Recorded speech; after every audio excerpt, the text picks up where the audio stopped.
Here we go.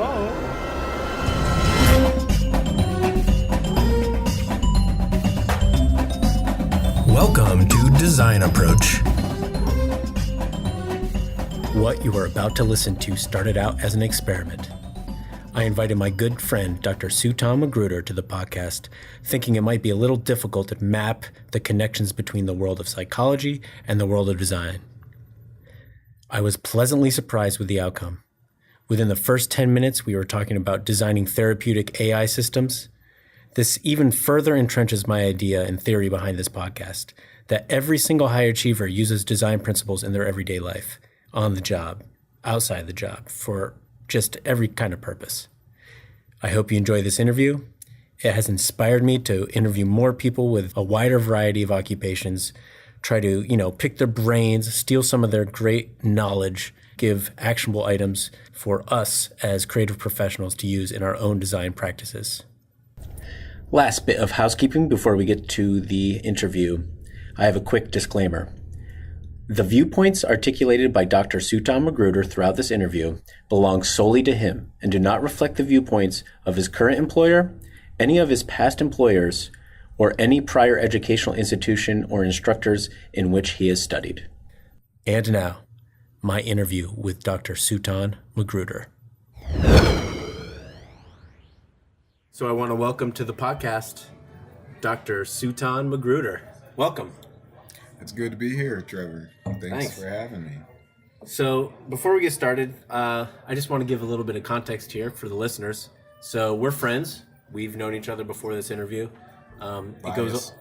Yeah, this is definitely going to be a bias reading of the life and times of Sultan. So first of all, this is the first time I got to say Dr. Sultan.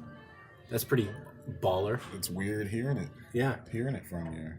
Well, when did you finish up your degree? And actually, let's just jump in. Let's just jump right in. I was going to say how we know each other. We know each other from college. We went to IUP. In fact, we never crossed over. I'm a little older, but it's one of those. We were both in the drumline at IUP, so shout out to the IUP drumline. Of old, the new drumline is not good. That's a whole nother podcast. They get participation trophies, though. Come on. Yeah. Why don't you tell me your current status at Penn State, what you're doing currently, and then kind of like walk me through a day in the life. So my understanding is that you're like, you do counseling and psychology postdoctoral fellow at Penn State. Is that like your title? Yeah, so I'm a postdoctoral fellow at Counseling and Psychological Services. I completed an internship there last year, a full-year APA accredited internship, and I carried on with and getting into the role of a postdoctoral fellow. So I am a psychologist. I am, however, still obtaining hours toward licensure, and I'm being supervised in the process. So that's sort of what that postdoctoral fellow status indicates. And there's also a need to sort of specialize in a particular area. Okay. Yeah, I went through your CV, and there's like a million different like functions that you've done over your career. That was something I wanted to talk to you a little bit about. We'll get into that a little bit later. But I was reading through, and it just seems like this is so foreign to me. So this is going to be a fun conversation because like when it comes to these kind of like psychological, like psychology and just counseling stuff in general, it seems like there's like many facets, right? There's like a lot of different things that you could kind of specialize in. So what are you like leaning towards? I mean, think of, as you say that, I always tell people, think about how complex your family members are. Yeah. Or how complex, you are. Yeah, I was going to say. About it, right? And just think how, the brain is one of the most powerful tools known to man in existence, and it has various functions, which has various impacts on life. So with that, psychology is, I guess, blessed with having areas of focus that are so broad and complex and, I guess, beautiful at the same time. So with me, tangent aside, I want to specialize in clinical psychology, and that being providing therapy, psychotherapy to individuals, couples, families. I'm not too big into, but yeah, I want to specialize in more the clinical. So we're talking like you see in the movies, like a person on the couch, like in a study. Yes, there are some people who set up their practices in that way. Is that old school, or is that just like the media, how movies? I would say that I'd like to sit on someone's couch. Yeah, I would say that's somewhat old school. I think it comes from like the psychoanalytic tradition. So if you think about Sigmund Freud, Yeah.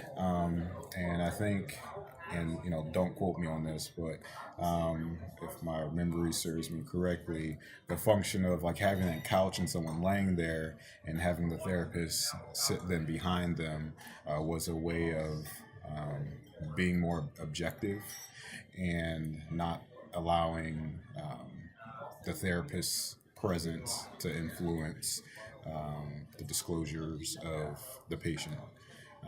So yeah, they would just lay there and just free associate and talk about their problems. Right. But yeah, nowadays most people are sitting face to face. We realize the value of eye contact, Human interaction, and human interaction. So I saw on Twitter today.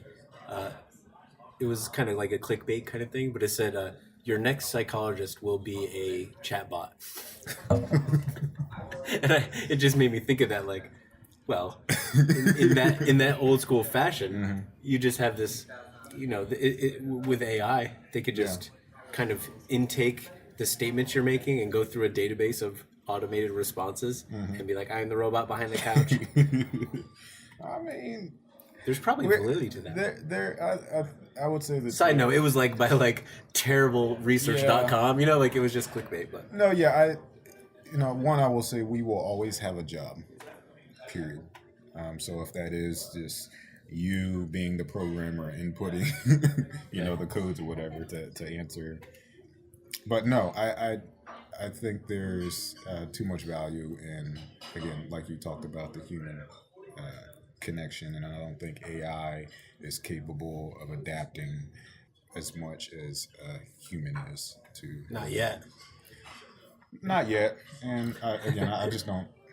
We'll see. Yeah, I mean, there's clearly value to human interaction, and I guess it would be nice though, because as we talk about, there is a mental health disparity, right, in access to services. Yeah. And especially those in rural areas. And what I guess our field has been starting to shift to is online therapists. You mean like Skype and stuff? So Skyping individuals and other secure platforms, but trying to reach those individuals who are unable to, make it to a therapist in person. And that's been somewhat controversial, but again, it's effective. It's something better than nothing.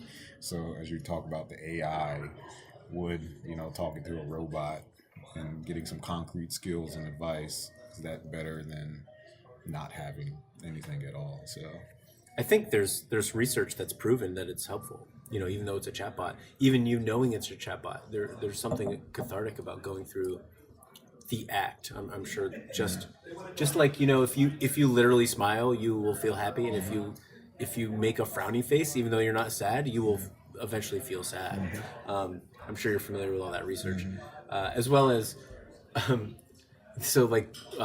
people that get Botox. Let's just say an actress that got Botox, they can't feel emotion as strongly as they could have when they could move their face in the proper fashion. It's crazy how the physical actually manifests itself in the mental. I'm sure you're familiar with all this stuff, but anyway, this kind of ties into some of the design portion. So we got on this weird tangent. I wasn't expecting to talk about AI at all, but we're talking about it. Yeah, but so when you said at the end of the day, someone will have to be doing the research, someone will have to be understanding how to program it, and those kind of things. That's the design. So I think the role of a lot of people ask those kind of questions all the time, and I think in an AI world, the role of design is very, very important. Like someone has to design those experiences. Someone has to do the human-centered research. I just And when you say design, what do you mean? I mean, like, yeah, design in the broad sense, like cognitive design, as opposed to, I'm not talking about like graphic design. I'm not talking about like design a logo. Although you need cognitive design to design a logo properly, like design with the capital D. So you're currently a what they call a postdoctoral fellow, meaning you're getting and that means what? You're getting your... So postdoctoral fellow is postdoctoral. So I just finished up my doctoral degree, and that's why I'm required to call you doctor. That's what it says here on our pre-interview. I have it there in red. You're required. So it's I am a fellow. I am doing a fellowship. I'm doing like a residency, if you think about medical terms, at a counseling center. And again, that's really me trying to accrue those hours toward licensure, obtaining supervision by licensed psychologists, and I'm also trying to specialize in a particular area. So you have supervisors, but I also saw that you're doing a lot of supervising, a little bit of teaching when you were in Oklahoma, as well as like mentorship and stuff. So let's kind of go in reverse chronological order here. So that's what you're currently doing. Let's talk me through your master program and how that came about. So I did my graduate studies at Oklahoma State University. I started that, 2012. So it's like... Good God, man. Back in my day. So what I did, I went straight from undergrad into a PhD program. And I obtained my master's en route to the PhD. So it was, again, a combined master's PhD program. It's 2 years. It took about a year and a half, actually, to get the master's, based on the coursework that I did. Is that when you did most of your teaching? No, actually. I was out in Oklahoma for 4 years. I did teaching probably my first 2 or 3 years. So yeah, I did a lot of teaching during that time. What classes? What? One was an undergrad class. Well, I taught 2 sections of that. It was really geared toward careers, your career exploration. So it was just undergrad students and trying to develop their passions and talk about different career opportunities. That's interesting, actually. So yeah, did you deal with just people that were like totally not sure, like all the undetermined? I mean, all of them were non-degree individuals, so undecided. That's right. So if you're undecided, does the university pretty much force you to? Hey, you're gonna see this psychologist. I have no idea, but that's what happened. Yeah. There were a lot of athletes in those classes as well. So I think it was one of those like easy classes that you can just get, credits, easy credits for. So what's Oklahoma State known for? Sports. I mean, their football teams they're known for sports, football, basketball. Other than that, I mean, there's not a lot of big universities out in the Midwest. So Oklahoma State and Oklahoma are the big powerhouses, I guess. So just by the very nature of their size, I think growing up in Pennsylvania, a lot of people, I know I was kind of shocked when I learned that not all states have this like very robust higher education and education system. It's crazy.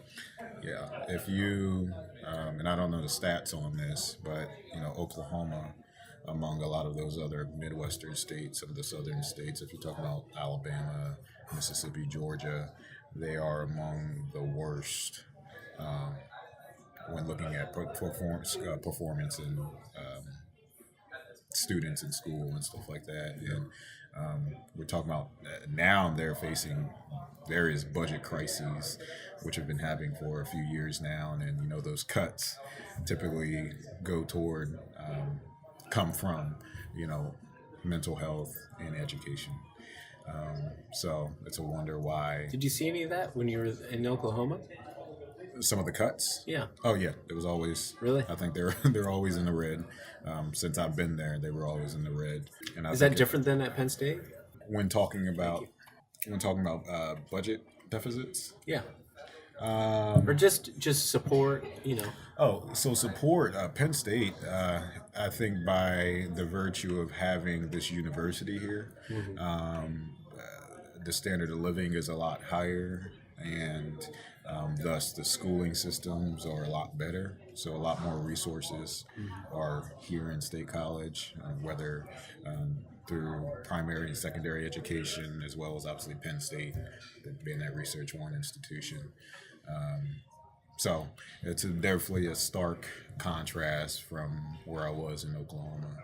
I will say that Oklahoma State, so there's wealth there. So you have a lot of students who are coming from the ag industry, the oil industry, some international students, but so students are coming there, and they have a lot of means and resources. But yeah, the surrounding areas are pretty decrepit, for lack of a better word. Yeah.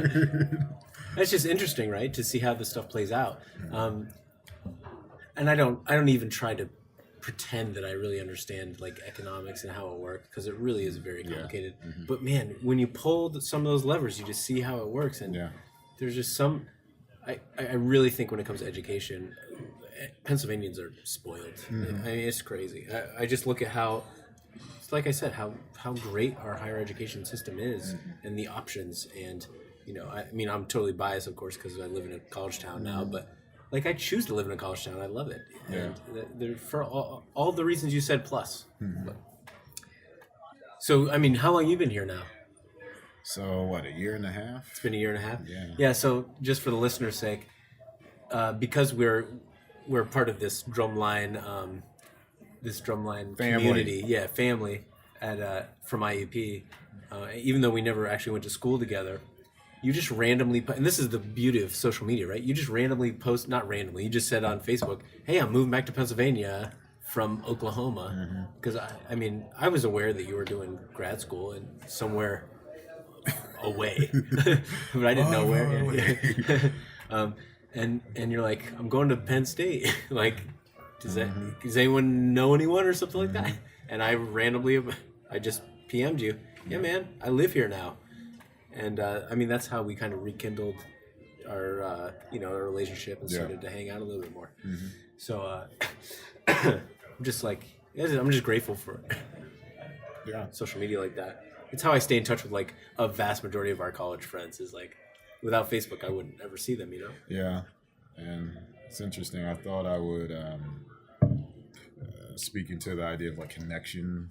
I'm one who sort of I won't say keeps myself, but arm's distance from people, and I'm okay with that. And I thought that social media would allow me to connect more with people, and I sort of have an arm's distance away from social media now, so it didn't really help. What was it? Too much connection? Or? Too much connection.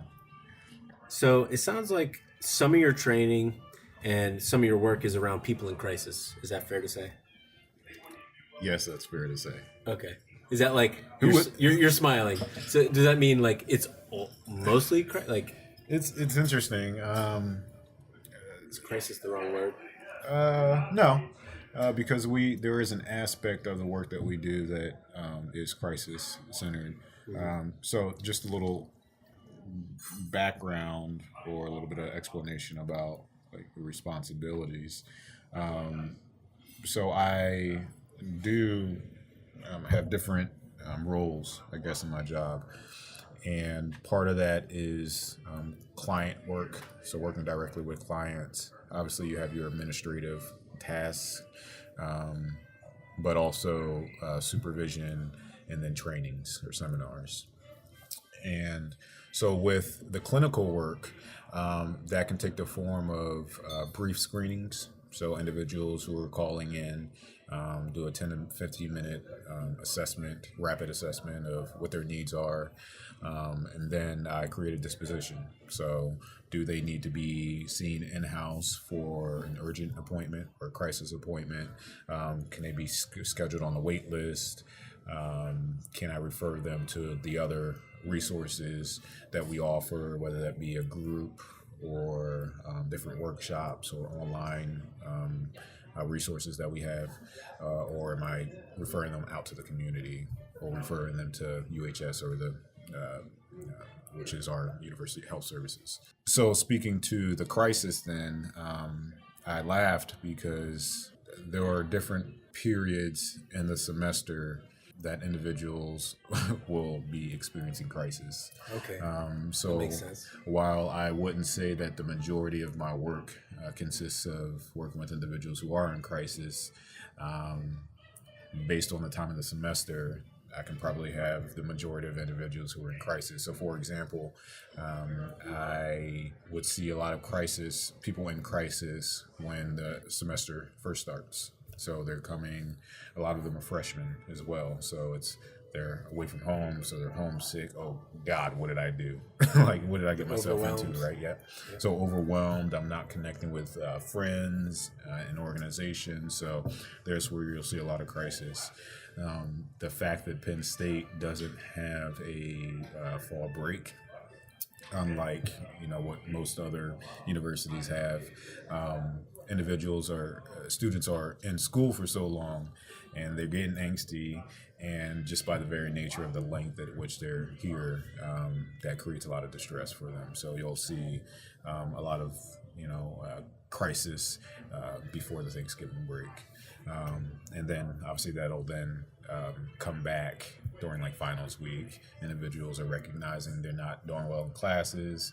So, I'm going to fail out. I'm going to lose scholarships. I'm going to have to go back to whatever country that I have because I don't have the GPA that will allow me to maintain my standing in my program, and thus my visa status is messed up. So, I laugh because again, the very nature of crisis can change based on the period of the semester or year. So, well, and the reason why I asked that is because, I just, part of what I'm trying to do with the podcast is talk with experts in different fields, try to see if there's any tie-in to design, but also see if there's any actionable kind of things that we can take from that and use, as designers or creatives, as tactics in our own lives. So one of the things I was wondering is like, what are some tricks of the trades that you have to like mitigate that kind of emotional intensity? By the way, this is all assumption. I don't really know, but my guess would be if you're, so this is getting to it more from like how you experience your own occupation, like dealing with people in crisis during those times with the ebbs and flows, during those times where there's like high crisis management. How do you personally deal with that? I know that I know a little bit about how there's like high turnover rate for occupations that have dealing with high emotional stress like that. So what I would imagine that like a psychologist is the number one kind of occupation where you'd have to be aware of that. So burnout is really high, and I think I should take a step back, and you'll probably have to remind me of the question because my memory fades.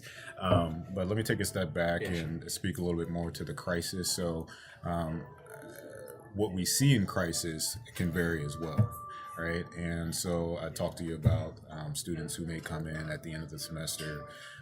They have crisis surrounding their academics. People who are first coming in as freshmen, their crises might be adjustment issues, lack of socialization, being away from home. But our designation for like urgent appointments and what we like really view as crisis really takes the form of suicidality. homicidality. So stakes are very high. Yeah. So, and again, I want to reiterate, I think these are all crises, and I'm not saying that one is, bigger than the other, because I think each individual has their own unique experience of crisis. But yeah, those are the ones that were really keyed into self-harm, suicidality, homicidality, bad eating concerns. Listening to Nickelback, stuff like that. Yeah, listening to Nickelback. So those present different challenges, in that it takes specific interventions to mitigate those issues, for the student to get them to a level where they're functional, they're not going to harm or kill themselves. But then, getting back to your question, the things that we do to help alleviate whatever that distress arises for us varies. So, like you said, mental health is a field that experiences high burnout. And I know burnout is a subject area that blossomed out of the medical field. So we really saw that burnout is really high, and I think they did a lot of studies in nurses. They did a lot of studies in teachers, and first responders. So if you take more broadly the human services work, that's where you'll see a lot of burnout. It's like the higher the stakes of your particular job. Like if your job is to see people die every day kind of thing, then you have a more likelihood of burnout than if you're you're one of those people that cuddles babies. Have you heard of it? This is like a real occupation. You can get hired to just hold beautiful newborns. And Give me your baby. At your center, do you counselors come together and have group mitigation things? Do you do it? Is it just kind of you figure out your own thing? Slow down. I just want to speak to your word of counselor. Yeah. I know this is probably me being all hoity-toity. I prefer clinician or therapist,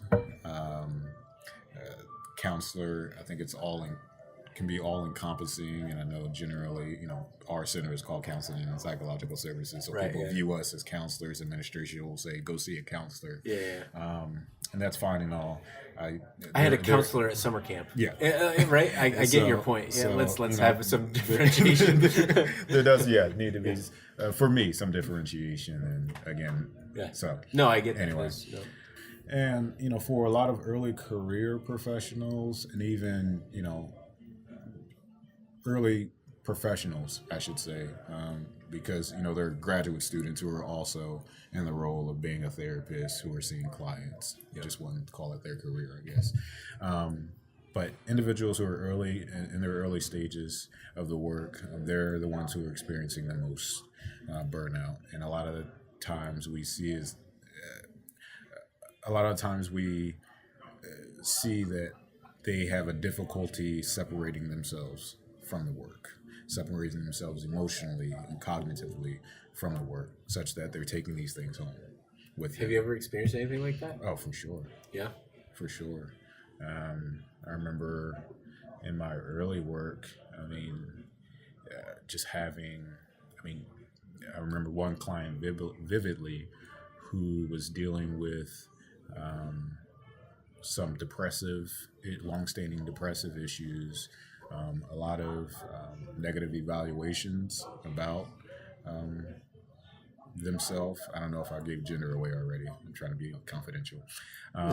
Some Nickelback stuff, probably. Yeah. So, so it was more than Nickelback stuff. A history of trauma, and they were engaging in risky sexual behavior.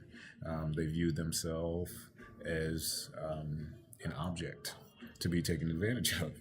And just sitting across from that person and having them, not only view themselves that way, but see that they're letting other individuals take advantage of them in this sort of intimate, personal way, and not being able to change anything that they're doing, right? I definitely took that home. And I'm then looking around at my family, sisters, cousins, friends, I guess I gave gender away, female friends, and that that could be you. And I hope you aren't feeling that way. But anyway, getting back to, there is a difficulty in being able to separate, a difficulty in being able to put up that guard to ward off against, those stressors. So one thing, as you talk about actionable strategies to utilize, the best thing was being able to consult. And that's one thing that we do a lot of at our center is consultation. Because we know if you're able to talk, externalize these emotions, these thoughts, and get it outside of yourself, it's going to lead to feeling better. And obviously, we talked about this earlier. If I could just talk to a robot, just the very act of talking, getting it outside of myself, it's going to be helpful. So that's the number one thing. 2 is self-care. And this is an area of research that has been blossoming as well over the past 2 decades. And self-care can take various forms. So you look at spirituality, so people going to church, or that's religiosity, but also spirituality, praying, or whatever that may be. It can be exercising, it can be dieting, again, socializing with individuals. So self-care, anything that you can do that is going to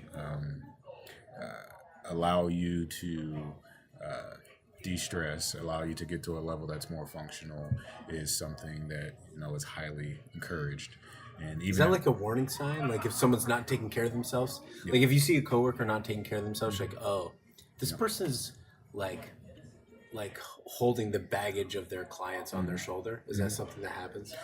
I think that's partially true. We also know that there are other things influencing their experience, and we always talk about the personal and the professional, and realizing you can't just speak to their responsibilities as a professional. You have to really view them in holistic terms, such that a lot of the times it is their family, their kids, or their partner, or at this point, like health insurance, like trying to navigate the marketplace and job health insurance stuff. I can't even make my decisions right now because I just don't get it. I don't understand it. So anyway, there's a lot of different things going on, but part of your practice is talking with other practitioners, and it's fascinating because there are a lot of places that don't, and you get personal. You have to. Wow. And there's varying degrees to that, and I think you'll find that a lot of, at least to my experience, I won't state this as fact, you'll see that those who are more vulnerable, more transparent, consult more, are happier in what they do, or seem more healthier. And there are agencies, for example, if you look at a lot of community mental health agencies, there's a lot of job demands with less of the benefits. Right. So whether that be money or supervision or autonomy to do what they want, you'll see that these individuals are, when we talk about turnover rates, that's where you're really seeing that uptick in the turnover. Not so much at, for example, university counseling centers where the job demands may not be as much, and you have more of the benefits of. You said something I thought was really important. You said instead of breaking it down into professional and personal, you conflate the two because that's how humans are, and they are conflated. There is no such idea as just one or the other. In the business world, it is the opposite, right? It's taboo to talk to someone about their personal life, but maybe we should all kind of like take a step back and think more holistically about the people we interact with, our clients, from a design practitioner standpoint, or if you're working with a company, maybe it's a good idea to get to know the people. It sounds crazy, right? Like common methodology is like you got to know the product inside and out, you got to know the company inside and out. It's like maybe you should also get to know the people inside and out. The human-centered approach, that's a buzzword term in human-centered, design. person-centered, we also use it. It's proven to work, and it kind of gets to that. You're assessing and doing research on more than just, you're looking at behavior, but that's holistic behavior and not just in some bubble when you're doing a task. So anyway, I think that's good advice. Yeah. To just, I don't know, get a little personal. Mm-hmm. How do people get it wrong when they think about what psychologist is doing, or specifically maybe even some specific research? Like, where do they get it wrong? I think where they get it wrong is that our field is comprised of one person sitting there Like the Freudian thing. listening to another person complain about their lives. So to speak. What is it really? Yeah. So to speak to that point, then the misconception. I think one, there's a misconception about what we do as clinicians, and misconceptions about the individuals who are coming in. So speaking briefly to the individuals who are coming in, they're not complaining, and I think they are talking about, generally, they're talking about problems that are real. So what you were talking about was the misconceptions. No, you were talking about the from the person coming in side, or the I don't know what to call it, the patient side or whatever. So there's misconceptions about both the professional as well as the clients who are coming in to see us. And speaking briefly about the clients, the misconceptions there, I don't, believe that they are coming in complaining.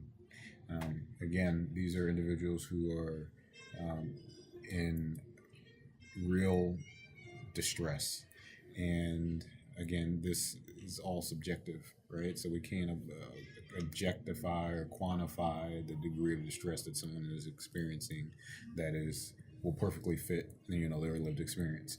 So anyway, I don't believe they're coming in just to complain, and I think a lot of the stigma associated with mental health is due to people's, society's misconceptions about, again, those individuals who are coming in. They're not defective. Right. They are like people say, like my guess would be people think like the lack of someone's ability to deal with their own stuff, that's why they go and get help. Yeah. Right. So mental health is as opposed to like this is clearly proven to be helpful to all people. So yeah, it can be effective, for all people in some form. But yeah, the people, the stigma again is, people, you have to be faulty. There needs to be something wrong with you to go to seek treatment. Like healthy, normal people do not go and receive help from other individuals. So I'm not even gonna get into all that, the cultural norms and expectations and all that stuff that perpetuates the stigma. Well, just sorry to keep interrupting, but would you recommend that all people go and at least talk to someone? Or I would recommend that people try it out. Should they have access, the means to do so. I don't think would hurt. Obviously, you got to think about what type of therapy you're doing, because there are some therapies out there that are harmful. Conversion therapy, for example. right. And for listeners who don't know what that is, actually, I'm not going to tell you. Just look it up. Yeah. And sadly, that's been a treatment modality that's been endorsed by this current administration. I didn't know that. Yeah. They've endorsed that? Yep. Ooh, boy. So The data is clear on that one, by the way. It's just the data is you. The APA, one of the biggest.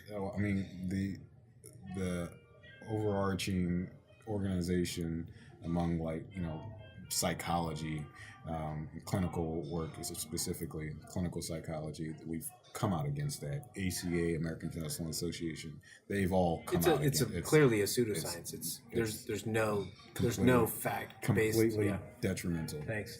Completely detrimental. So, anyway, So yeah, I would recommend that people give it a try, and I would say that therapy. I won't say that therapy is for everyone, um, and I would say Oh, that you would not say that? yeah, I wouldn't say that therapy is for everyone. Okay.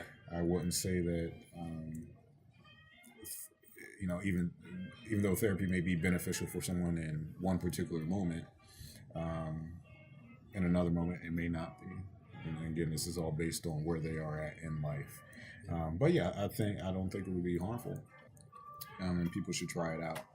Um, anyway, so getting back to the misconceptions levied at the professionals, then I think that just based on like anecdotal evidence, people view us as sort of like these what do you call it? Sadists, All right. right? Where I didn't think you were going there. Explain. yeah. So, and I was thinking about this actually on the way over. You know, people have the perception that we're there wanting to manipulate people. And I guess to some degree, uh, it could be, there is some manipulation involved. But I don't believe that. Yeah, but manipulation in the definition of like Something malevolent. Yes. All right. So we're not out to take advantage of people. Unfortunately, why some misconceptions are there are because there are people who have used their authority, their position to take advantage of clients. Well, the Harvey Weinstein thing. Like he hired a company to do psychological profiles on the victims that he chose. That's creepy. Did you hear about I that? didn't hear about that. Yeah. It wasn't just straight up him like strong arming. Everyone thinks of it as like, okay, so Charlize Theron walks into an audition room and she needs to audition for this mogul, Harvey Weinstein, and he sachets up to her and says, if you don't blow me right now, you won't get the gig and I'll ruin your career. I mean, actually that does happen, but before that, yeah, exactly. But before, Louis C.K.'s a little different. But before that meeting even happens, he has a company go out and figure out exactly what you just said. He hired a company to figure out how to. So when he walks up and when he sachets up to her, he doesn't just say "blow me." He says the thing that will trigger her to most likely make uninformed decisions, whatever that is. Yeah, I didn't hear about that. Yeah. Anyway, that's like psychology for evil. These are the kind of psychologists that in Hollywood that work on. I'm sure you're familiar with this. Maybe not, but all reality shows, when they cast them, they have psychologists on staff. But what they do is they allow their credentials to lapse because it is clearly unethical and against the whatever governing body rules. Ethical. So what they do is they just allow it to lapse, and then they do all the bad stuff and get paid a bunch of money, and then when they're done, they just get their license back. It's a really unethical kind of practice. Yeah. Of course, they're kind of blacklisted for a while, at least. So I guess you're answering the question. Well, we're speaking to some of the misconceptions, but you're talking about the reasons why these misconceptions are there. Right, because these are clearly like outliers. I mean, they're like the crazies. Yeah. So, I not a lot of misconceptions are coming to mind right now. What I will say, though, is probably one of the biggest ones points to individuals viewing us as this sort of like pseudoscience, that it's just like fluff. All you're talking about emotions, or you're doing these particular interventions that are like mindfulness or breathing and whatever. Both proven, which is scientifically proven. Which is so getting back to the misconceptions of our field being like based on like soft science. Just fluff research, and in reality we have some of the most rigorous research studies, like data analyses, that really informs like different treatments, whether you're looking at clinical work, IO, industrial organizational sorts of things. Um, our research is very informative, and it's not just like fluff stuff. So I like to like debunk that as well, because we're not just giving you advice. Right. Hopefully, whatever clinician that you're seeing, um, they're guided somewhat by empirical, evidence-based, research. Um, so yeah, that's a misconception that I definitely want to debunk. So as far as advice goes, what would be the one most like impactful piece of advice that you could give the average person when it comes to psychological wellness? You deserve not to feel this way. Is that like, that's a comment on feelings, right? Like, Yeah, because when you really think about psychological well-being, it's a signal. When you're talking about there's a problem with your psychological well-being, what you're really saying, in my opinion, is that there is a disruption of like your normal way of being, your normal way that feels comfortable for you. There's some sort of like dis-ease, and a lot of the times people, one, they don't necessarily recognize that something's wrong until it's too late. Like their relationships are corrupted, their performance in work is poor. But when you're able to recognize that something is wrong, a lot of times people don't give themselves permission to feel. They don't give themselves permission to be angry, to be sad, and all the other range of emotions, and they keep trying to push through. That I need to accomplish this particular task. I need to, retain these emotions, internalize these emotions, so that it doesn't, interfere with my different relationships. It doesn't interfere with my children, whatever that may be.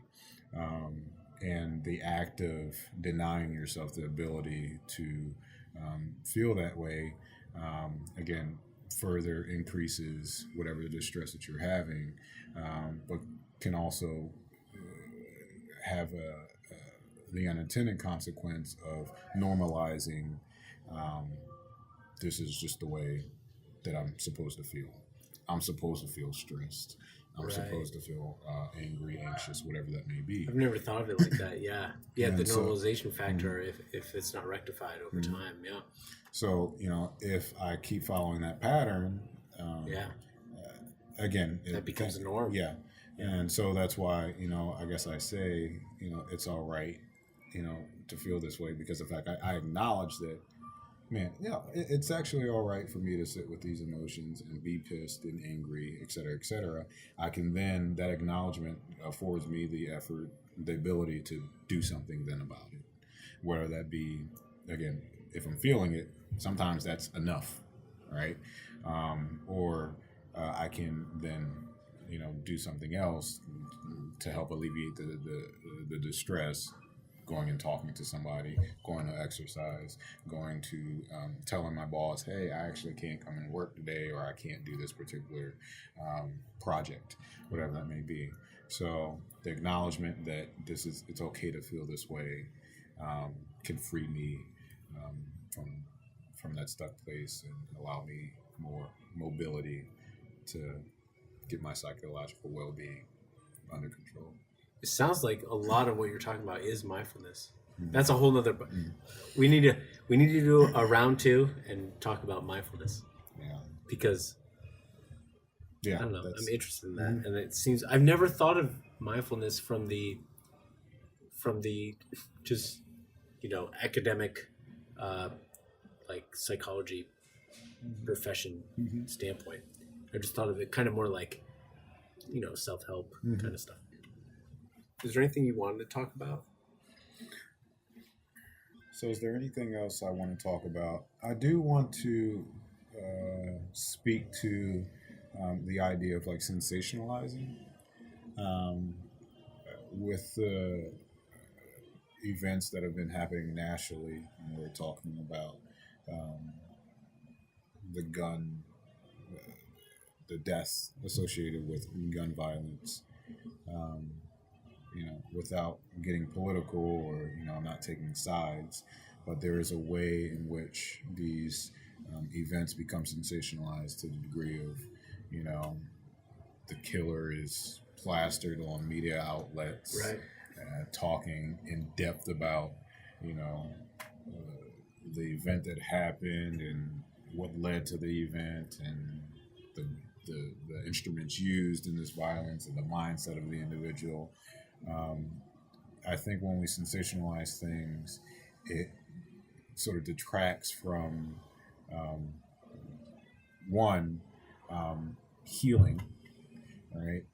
People don't have time to grieve following the discussion on the different news channels, and then sort of fortifying our positions on, how what led to this event and how could these things be fixed and blah blah blah. So we're just caught fighting.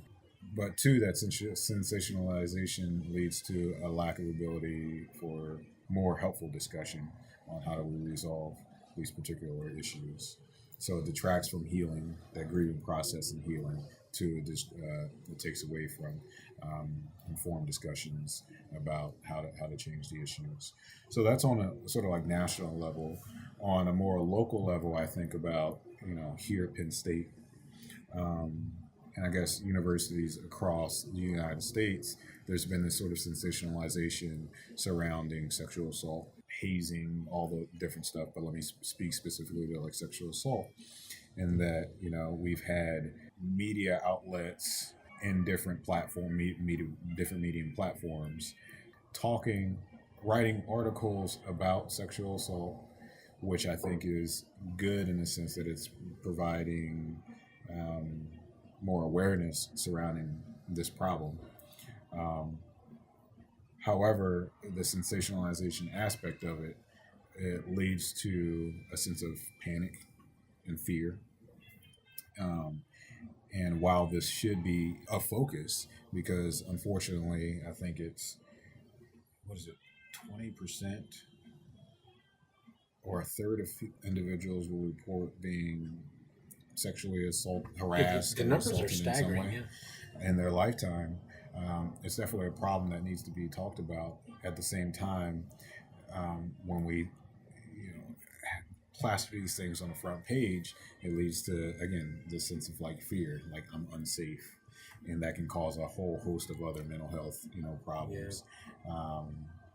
And again, it also takes away from the victims and their stories and their way of like healing. Because if I'm a student and I'm walking into a building and I see on the daily collegian sexual assault, like I'm going to be triggered. I may be triggered, by this particular thing. So anyway, the whole sensationalization aspect of it can be somewhat problematic, and I think we need to, as a society, take a step back and determine what is going to be most beneficial for the victims of these events, what's going to be most beneficial for their healing. And I think a lot of times that gets lost because we want to just fight with each other, and we want ratings, and all that stuff. So yeah, it gets abstracted in a way that's definitely harmful. Mm-hmm. I think that's true. I think we've all seen that. So. All right. Well, finally, we got a couple quick fire questions. The questions are short. The answers don't have to be. You can answer at will. What book, movie, album, or other media has made the biggest impact on you in general? To Pimp a Butterfly, I guess Kendrick Lamar. Really? Yeah. Why? Yeah, I mean, I think it's had a big impact on me. I think it's taught me to go outside the norm, I guess, and to be creative and to infuse creativity with work. And I think that's something that's shown sort of like... I would argue that good work requires that kind of creativity, Yeah. That's part of what I'm doing with this podcast. Just like I'm trying to inspire designers that use design thinking to use maybe like psychological professional tactics, why couldn't a psychological professional use design tactics? You know, I think that's part of the course for like a designer. Yeah. Besides your cell phone or tablet, what's the thing that you carry on your person that has a biggest impact in your daily life? At this point, it's Vaseline for my lips. They just get too dry. It's bad. And yeah, it is because I don't know.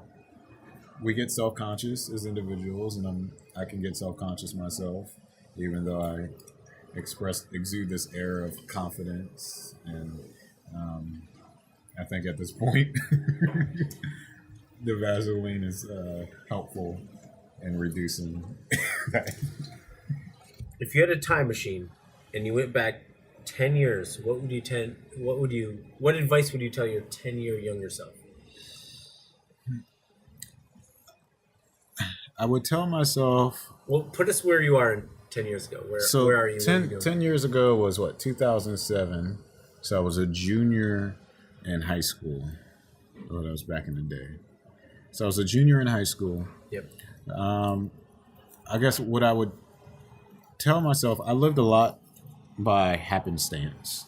So opportunities just presented themselves, and I sort of took it. I was somewhat directionless. I would probably tell myself to be more free and take more risks.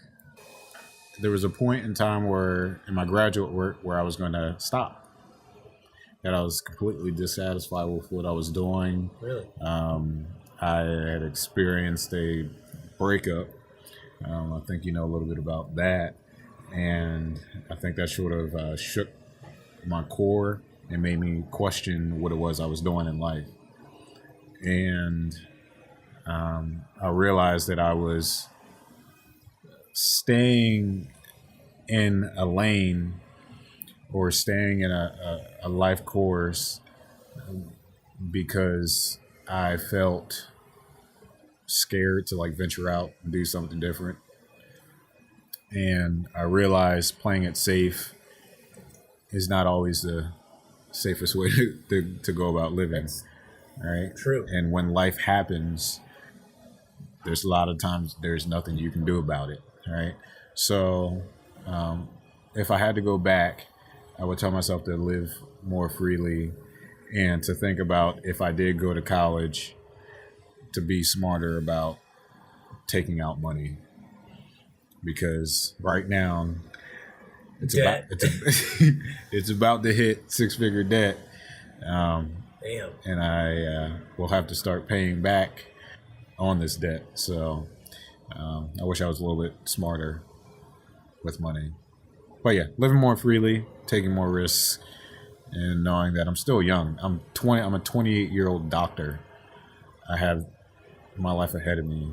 And what's to say I wouldn't have had this if I just lived a more freer life. Sultan, that was great. I appreciate everything. I just want to say thanks again for sitting down and talking with me. And although some of the design one-to-one actionable items may not be apparent, I think if you really dissect what we just talked about, you're really going to kind of find, gems of wisdom within what we talked about. And is there any last takeaways that you wanted to give to the listeners? If there's just one last thing, it doesn't have to be about psychology, it doesn't have to be about any of your background, just is there any one last thing that you just wanted to say? Creativity is the key to success. Well, that's that. I absolutely loved interviewing Sultan. I hope that comes out in the audio. We've been friends for over a decade now, but I feel like I know him even better after just sitting down for this interview. I'll provide some links in the show notes here if you or anyone you know are interested in some of the local psychological services that Sultan mentioned. And before we go, quick question. Would you like to hear some more interviews of this kind? Interviewing people who aren't traditionally considered creative professionals? Or do you think I should just double down and really sit down with almost all the creatives in town? I want to hear your feedback. So feel free to leave a comment. It'll help me shape the future of the podcast. And as always, thanks for listening.